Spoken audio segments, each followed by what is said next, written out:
Assalamualaikum warahmatullahi wabarakatuh. Perkenalkan, kelompok kami yang terdiri dari saya, Putri Amelia Agustin, bersama Atika Sima Firdausi, Gebriana, dan Dea Fitria. Kami akan mempresentasikan mengenai basis data spasial.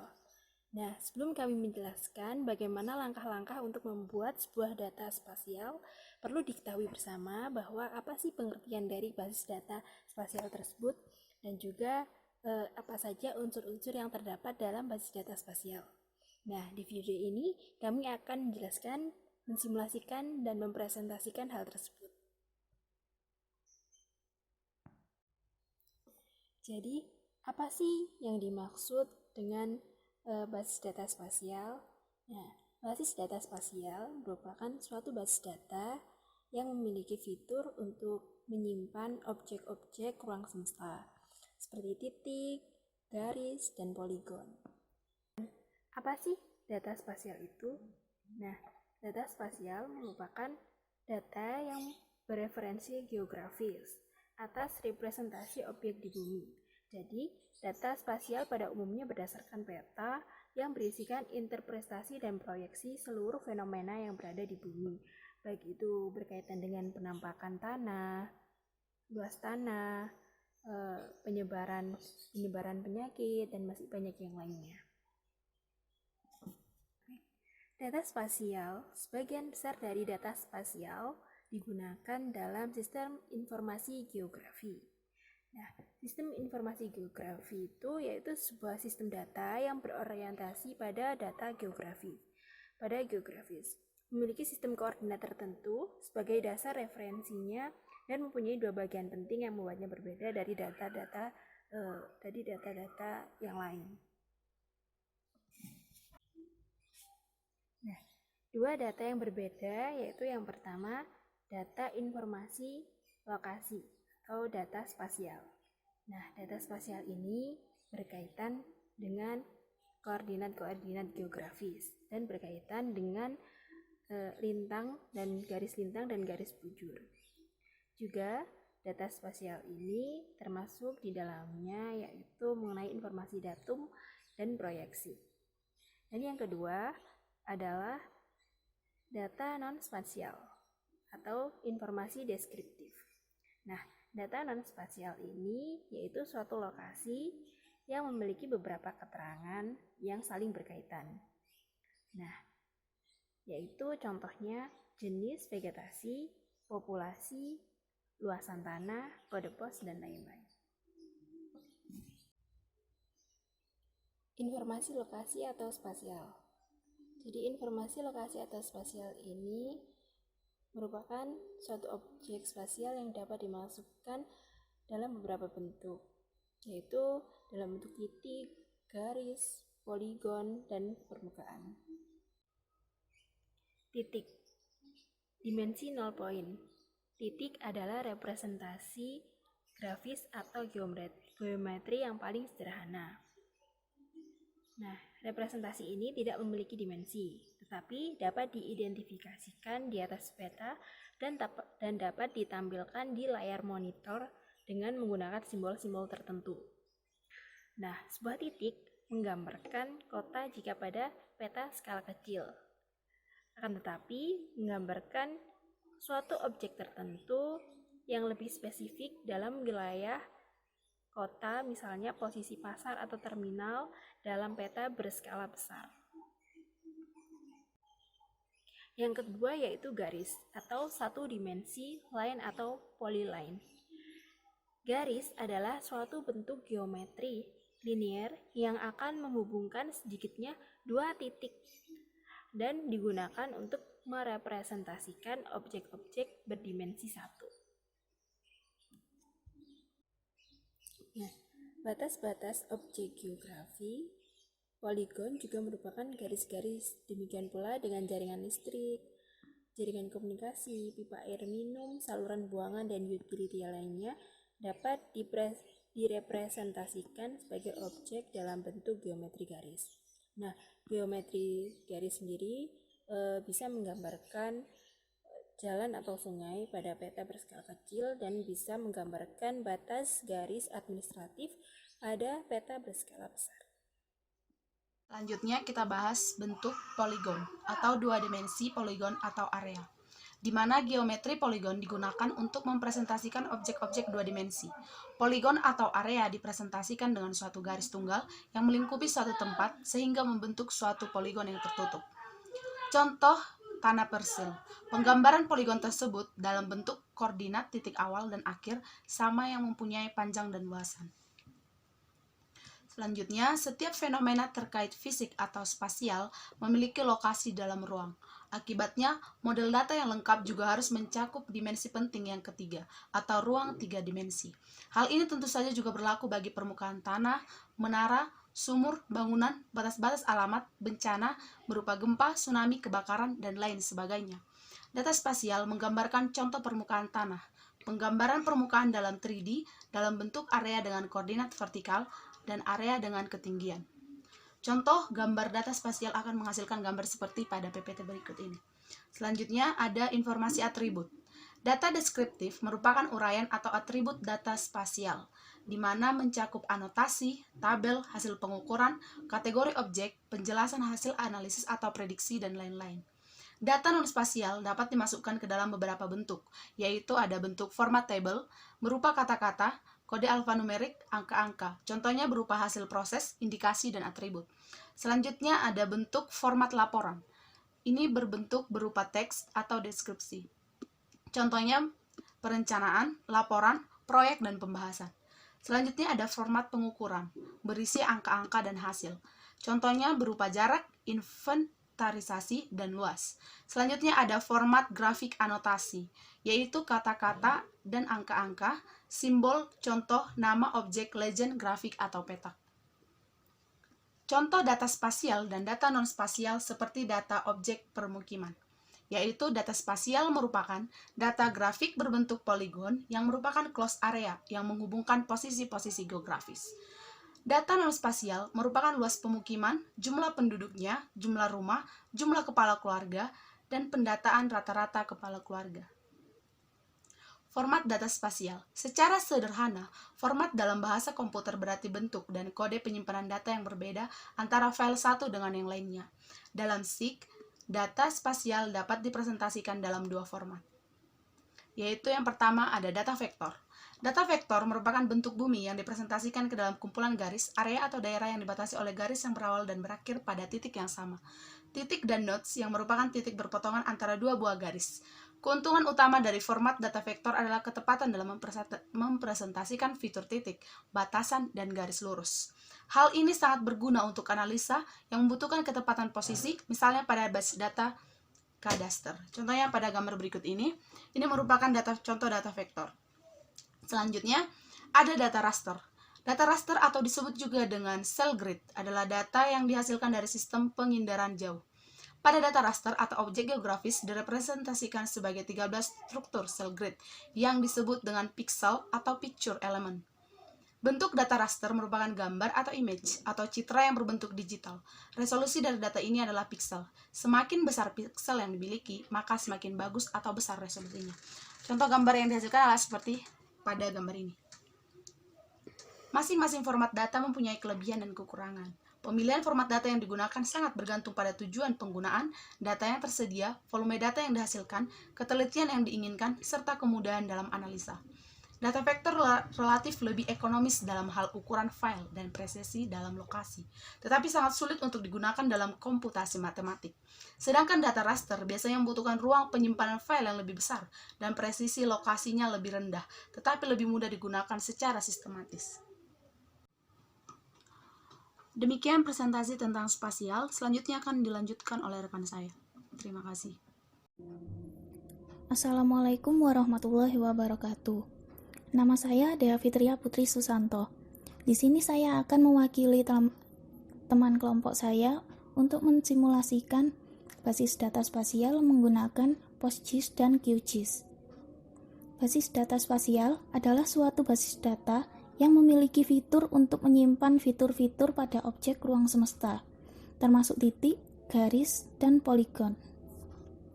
Jadi, basis data spasial ini berisi data-data dari representasi objek yang ada di bumi.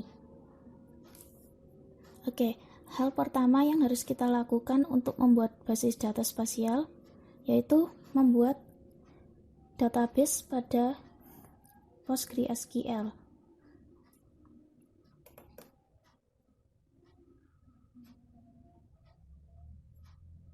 Di sini saya akan menamakan database-nya spasial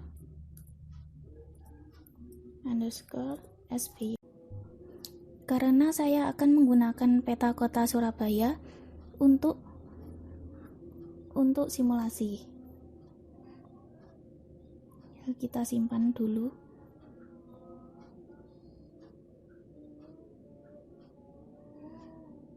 Nah, kemudian kita tambahkan ekstensi PostGIS untuk agar dapat menyimpan basis data spasial. Kita ketik PostGIS, ini kita pilih, lalu kita simpan.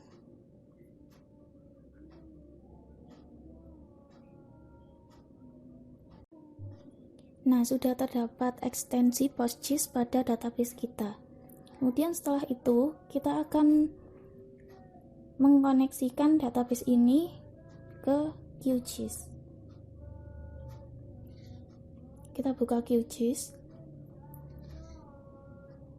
Lalu kita pilih Open Data Source Manager.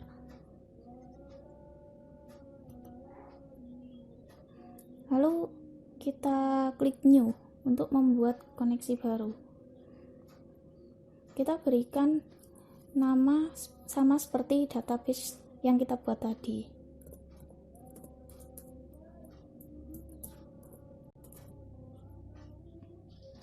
Lalu service kita kosongi, hostnya kita masukkan localhost yaitu 127.0.0.1. Portnya kita biarkan default. Lalu nama database-nya kita samakan dengan database yang kita buat. Ini harus sama agar bisa terkoneksi. Lalu kita klik OK. Di sini kita masukkan username dengan Postgres. Lalu passwordnya kita masukkan password dari PostgreSQL kita. Di sini password saya 1 sampai 5. Klik OK.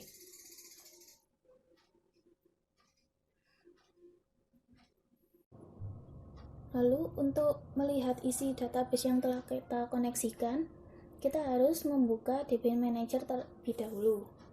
Nah, jika DB Manager belum tidak muncul, maka kita harus menginstal pluginnya terlebih dahulu. Kita pilih tab plugin, lalu klik Manage and Install Plugin. Nah, pada kolom search ini kita ketikkan DB Manager. Ini kita pilih karena di sini saya sudah menginstalnya. Saya akan memberikan contohnya untuk menginstal. Di sini kita klik, lalu pada pojok kiri bawah ini akan terdapat tulisan untuk install plugin. Klik untuk menginstalnya. Lalu jika sudah selesai, kita close. Oke, kita buka DB Manager. Pilih PostGIS. Nah, terdapat database spasial SBY.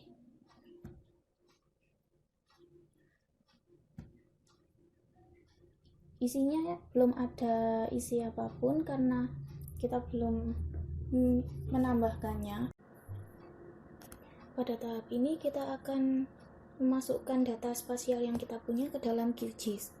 Sebagai informasi, kami mendownloadnya dari laman OpenStreetMap. Nah, ini ada data administrasi dari Kota Surabaya, kemudian ada juga data spasial dari bangunan-bangunan dan jalan yang ada di Surabaya, kemudian juga ada infrastruktur yang ada di kota Surabaya.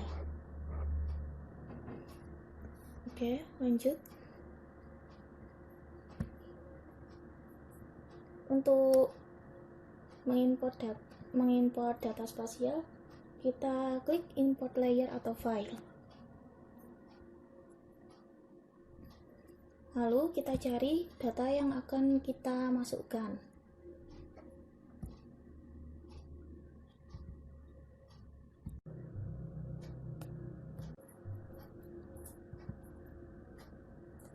Di sini kami menggunakan data Kecamatan Surabaya. Untuk skema kita pilih public. Nama tabelnya saya beri nama Kecamatan Surabaya saja. Kemudian pada option kita centang pada primary key dan geometry column. Lalu klik OK.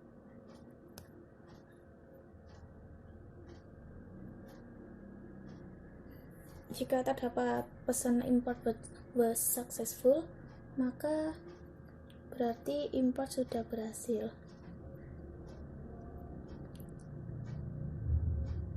Nah, di sini sudah data Kecamatan Surabaya sudah masuk pada database kita. Untuk membuka layer pada QGIS, kita klik 2 kali. Nah, kemudian akan muncul di sini kebanyakan.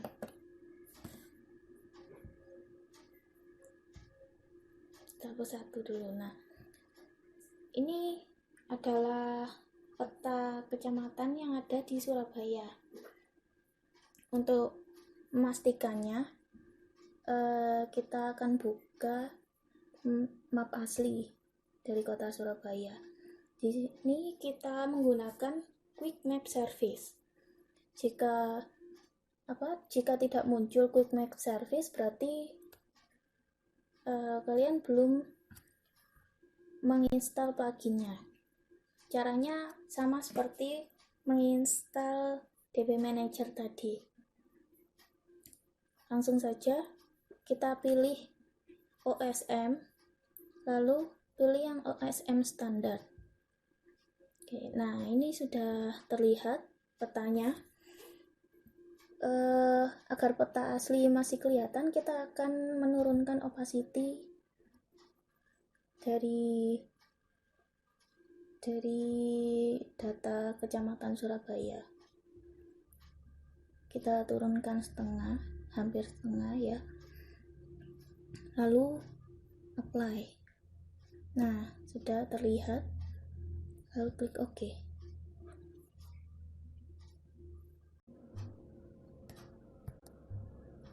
Oh ya, kita akan cek apakah data Kecamatan Surabaya ini sudah masuk ke database PostgreSQL kita.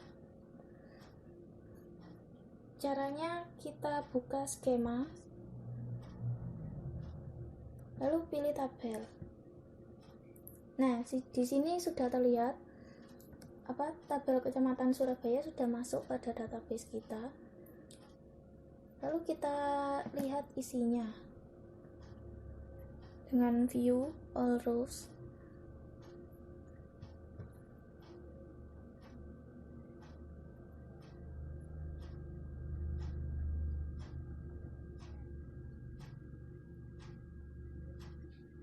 Nah, ini adalah isi dari tabel data spasial Kecamatan Surabaya. Ada ID, geom, full ID, OSM, dan lain-lain. Nah, is-in-prof ini kecamatan tersebut ada di provinsi mana, kemudian nama kecamatannya ini, lalu ada di kota mana. Di sini ada Surabaya. Ya sudah, is-in-muni ini nama kecamatannya. Karena ini kecamatan, jadi tidak termasuk dalam kecamatan manapun.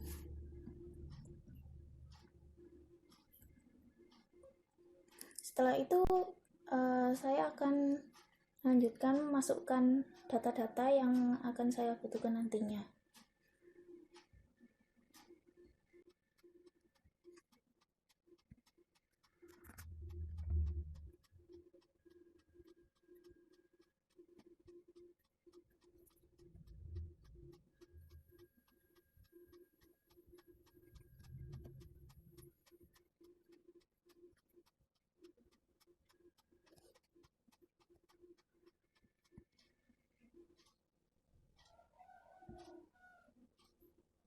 Nah, sudah masuk semua datanya.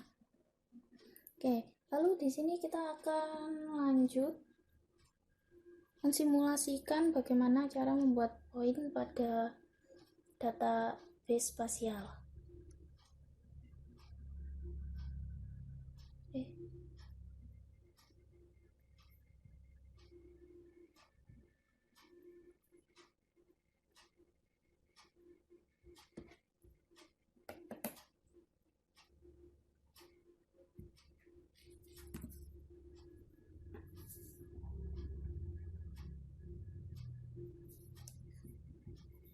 Nah, di sini saya memiliki data dari Sport Center yang ada di Surabaya.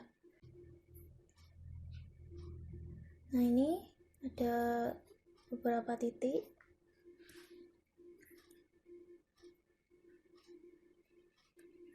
Untuk mengetahui nama-nama dari Sport Center yang telah ditandai ini, kita klik pada layar Sport Center, kemudian kita pilih labeling. Pada no label ini kita ganti menjadi single label. Nah, sudah tertera namanya.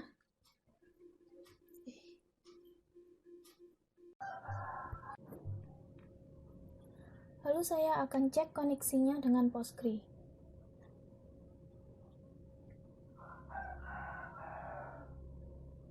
Kita akan melihat isi dari tabel Sport Center. Sebelumnya kita refresh dulu.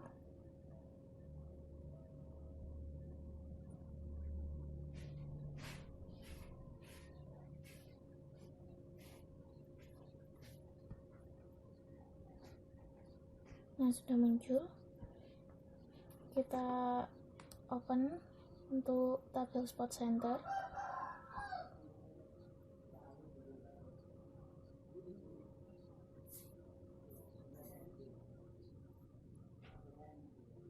Jadi ini si tabelnya.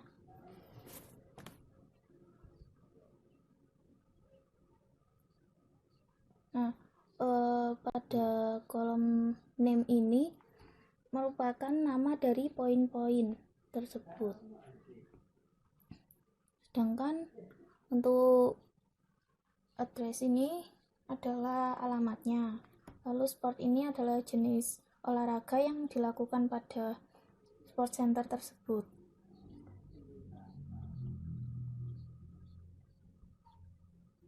Ada kapasitas dan lain-lain.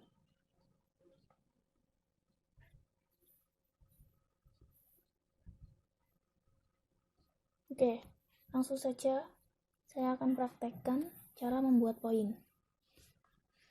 Sebelumnya pastikan layar Sport Center yang terpilih ya. Kemudian kita klik toggle editing, lalu pilih add point feature.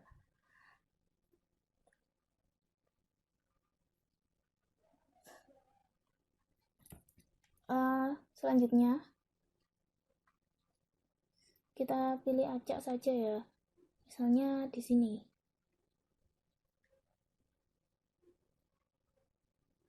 Lalu akan muncul window atributnya. Nah, ID ini akan otomatis terisi pada setelah ID terakhir yang ada pada tabel. Jadi langsung saja kita isi namanya ya, misalnya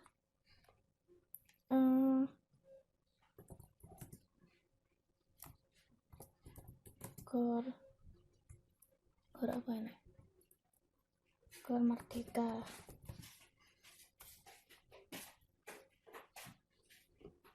Lalu selanjutnya sudah itu aja, cukup untuk percobaan saja. Kita klik OK. Nah, sudah muncul poin yang telah kita buat tadi serta namanya, yaitu Gor Merdeka. Lalu kita akan cek apakah terdapat perubahan pada tabel di Postgre. Kita refresh dulu. Lalu kita turun ke bawah pada data yang terakhir kali diupdate. Nah, ini sudah terdapat yang namanya Gor Merdeka. Jadi di sini ID-nya adalah 38.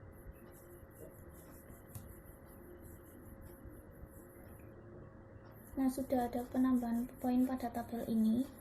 Berikutnya yang akan saya lakukan yaitu menghapus poin yang telah dibuat. Jadi saya akan menghapus poin Gor Merdeka ini. Sebelumnya, pastikan layar yang terpilih adalah Sport Center.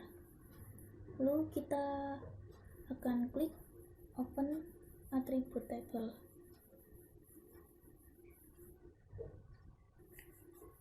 Untuk memilih poin, kita akan membuka Select Feature Using an Expression.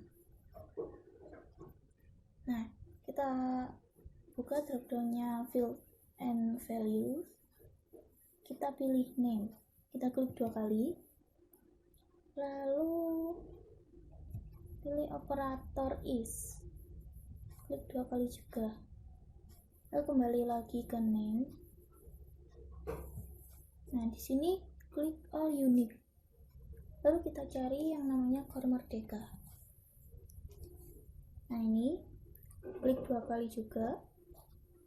Lalu Select Feature. Oke, close dulu. Untuk mencarinya, pilih Show Selected Feature. Sudah terpilih.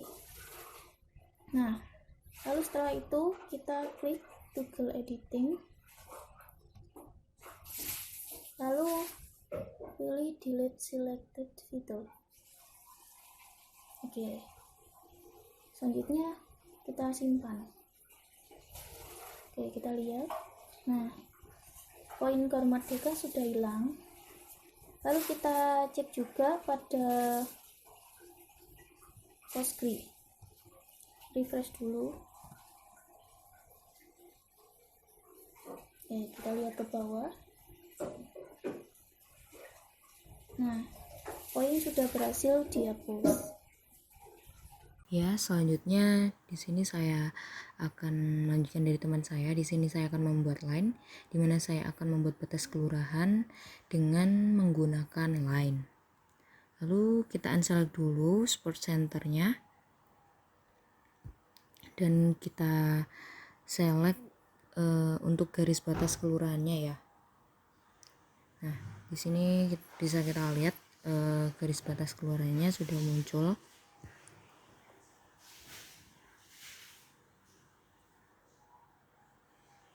Oke, di sini saya akan mengedit salah satu garis batas dari kelurahan yang ada di kota Surabaya.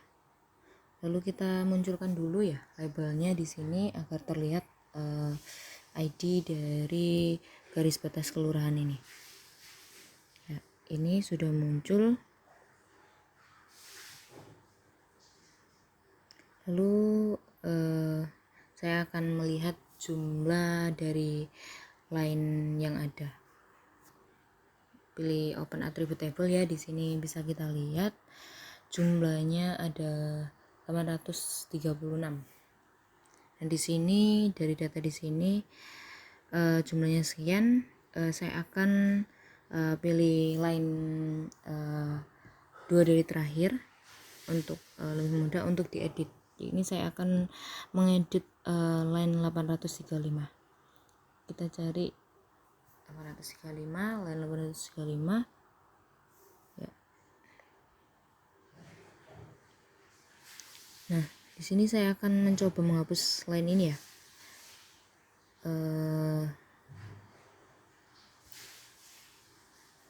Line 835 nanti akan saya edit, saya hapus, nanti saya akan buat kembali garis yang sama di tempat yang sama.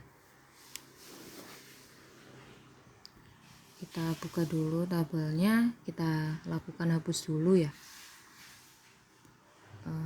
Seperti sebelumnya kan sudah dijelaskan bagaimana cara menghapus. Lalu kita pilih ID-nya, lalu buka operator,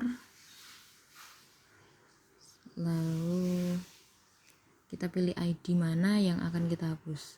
Di sini jadi di sini kita akan select ID yang akan kita cari ya. Di sini ID yang kita cari adalah 835.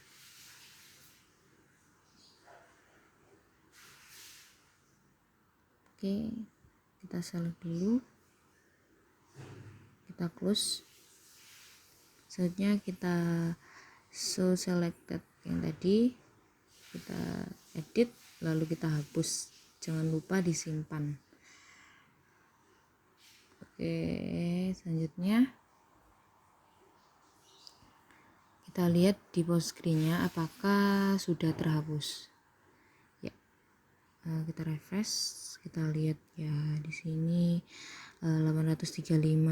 Nah, sudah terlihat ya 835 sudah terhapus. Oke, selanjutnya saya akan buat garis yang sama di tempat yang sama. Kita akan buat line di tempat yang sama.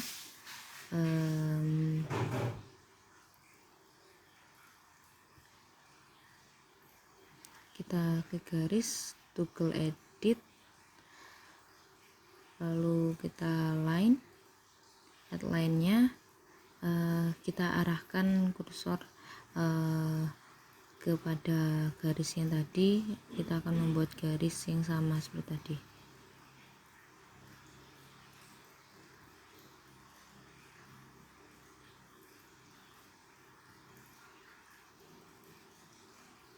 Oke, di sini akan muncul layar atribut yang akan kita gunakan.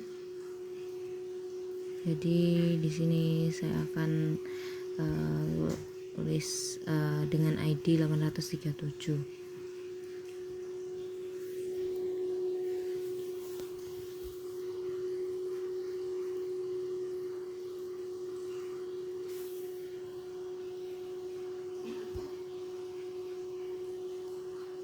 Kita klik OK.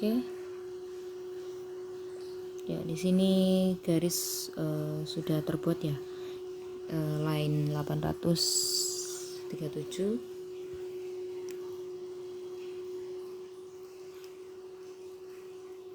Lalu kita akan lihat dan kita akan ubah informasinya ya. Tadi belum diberikan informasinya, kita coba kita select dulu ya. Jangan lupa di select. Kita cari kita panggil ID-nya, lalu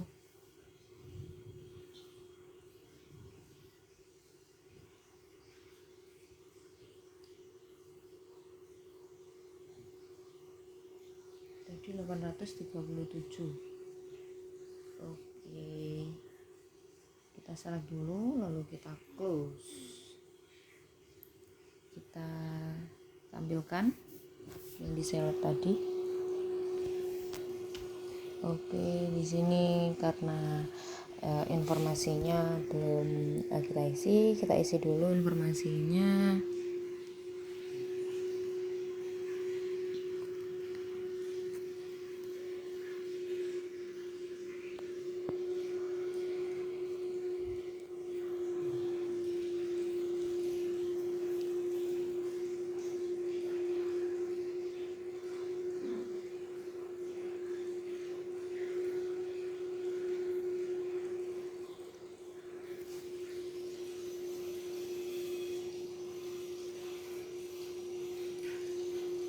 Oke, selesai, kita save ya, kita silang, lalu kita bisa cek di Postgre, kita refresh,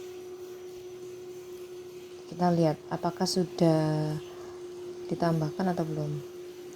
Ya, di sini bisa kita lihat sudah ditambahkan 837.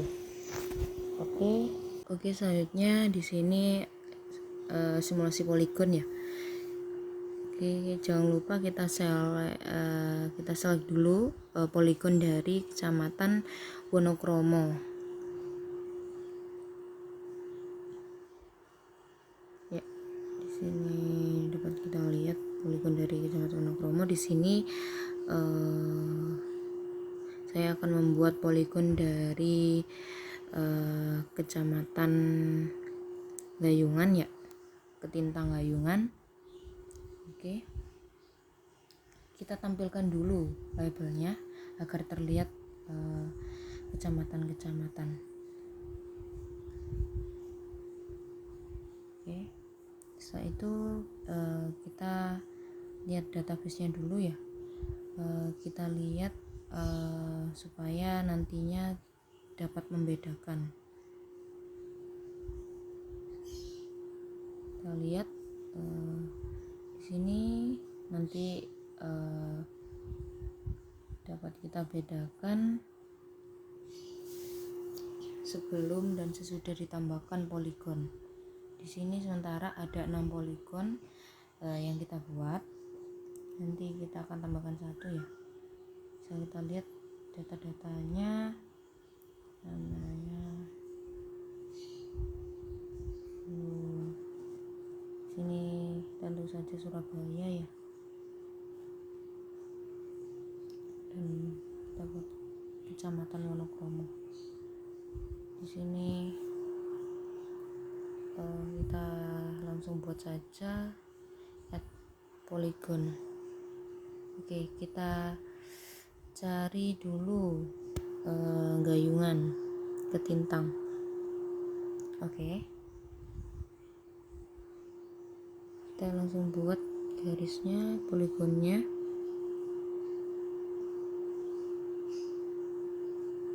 Oh ya, di sini pastikan ya garis batasnya aktif. Nah, di sini fungsinya apa? Di sini fungsinya agar kita gambarnya lebih mudah.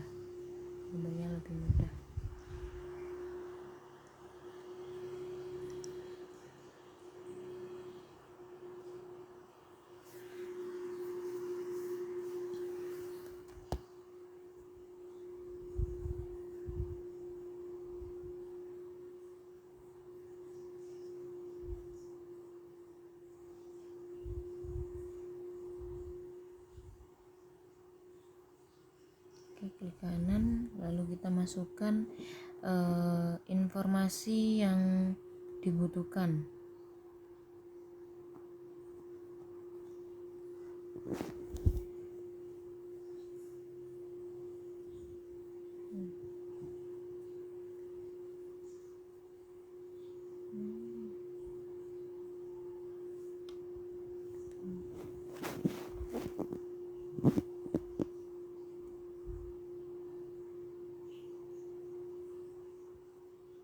Kita klik OK ya. Nah, sudah ditambahkan.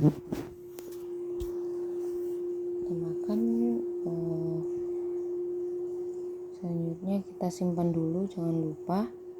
Setelah itu kita lihat database-nya apakah sudah ditambahkan. Kita refresh.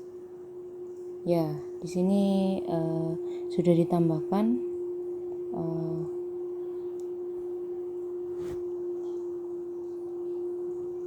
Kita lihat perbedaannya.